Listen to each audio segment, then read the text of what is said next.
Hey my friend, welcome, welcome, welcome. It's Deb from Bowl Me Over. How are you today? Come on into the kitchen.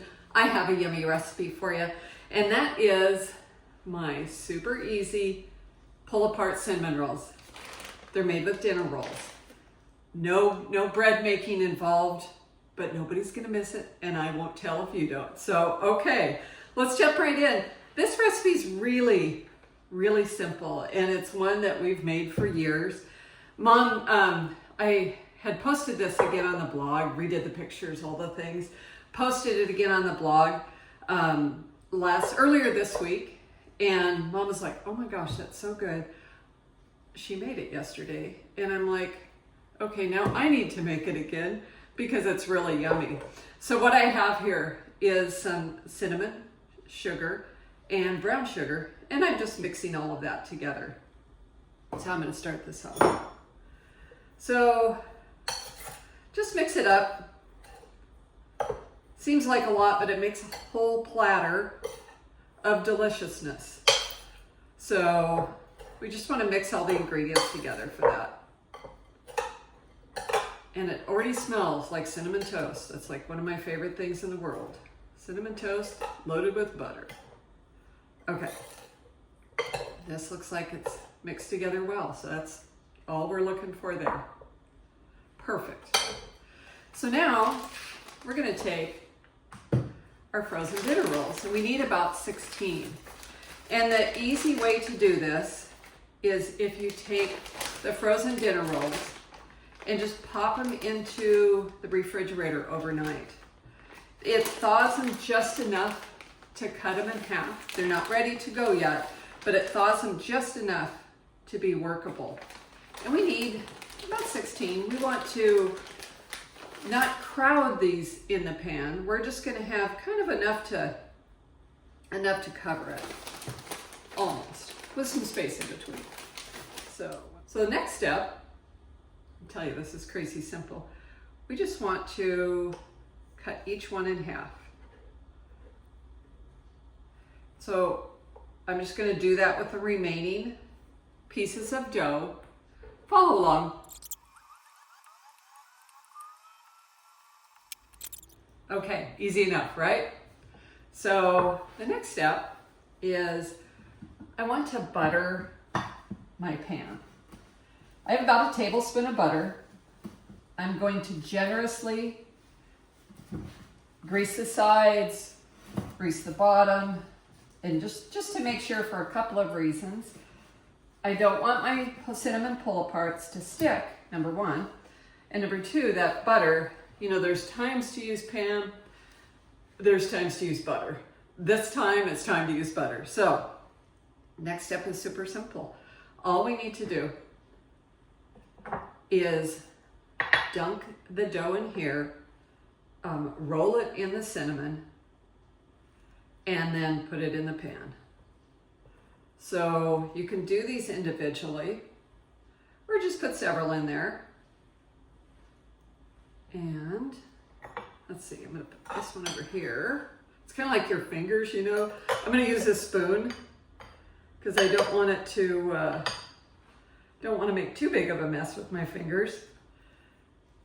And then roll it in the cinnamon sugar and place it in the pan. If your dough begins to stick together, no worries. Just roll it in a little ball.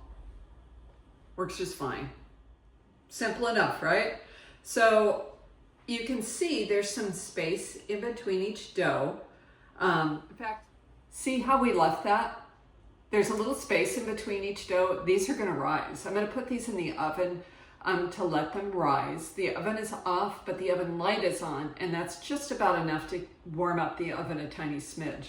So that's what we want this to look like.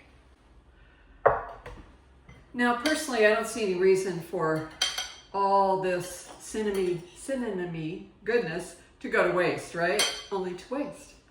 I'm gonna sprinkle this over the top, and that way, as the dough rises, it's gonna kind of go in between all the nooks and crannies and make this even a little more ridiculous. but it's something I enjoy, and that's walnuts or pecans or whatever it is for you over, like crunchy in the cinnamon rolls. So I have just about a half cup of cinnamon rolls, or of walnuts, and I just want to give them a little rough chop. And then I'm gonna sprinkle it right over the top. Okay, here's what that pan looks like up close.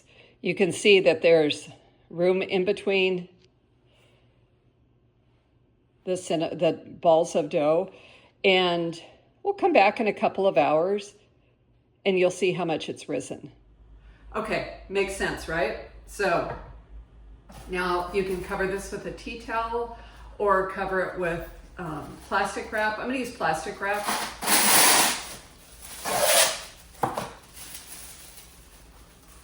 And might take 2 hours, might take 3 hours, could take 4.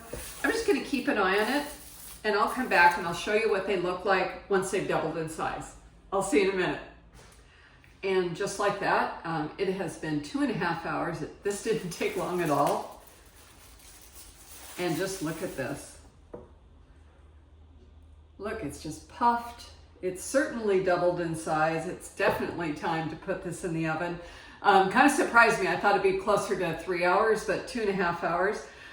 So I have the oven preheated to 350 degrees, and I'm gonna put this in for about 35 minutes. I'm gonna double check because we want the edges to be crispy and the middle to be golden brown. So we'll be back when these are done. Okay, guys. Oh my goodness. These look and smell insane. Okay, so on the blog, I have this with a powdered sugar glaze as an option. I'm not gonna do that today.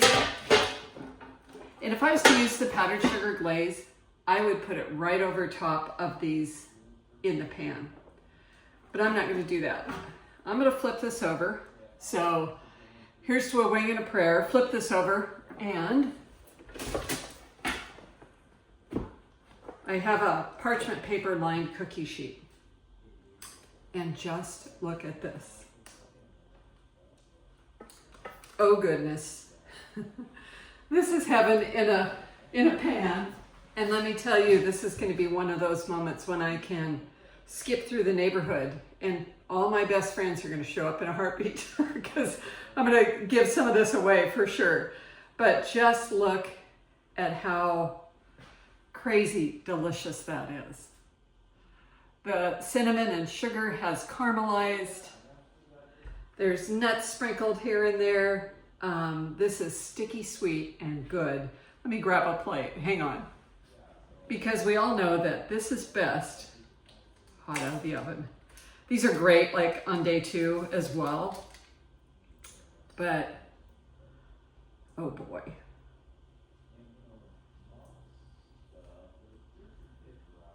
I'm gonna actually go up today and give some to the guys at the gym. I'll work on them, the trainer guy that I work with up there. Let them worry about the calories, but I have to try it.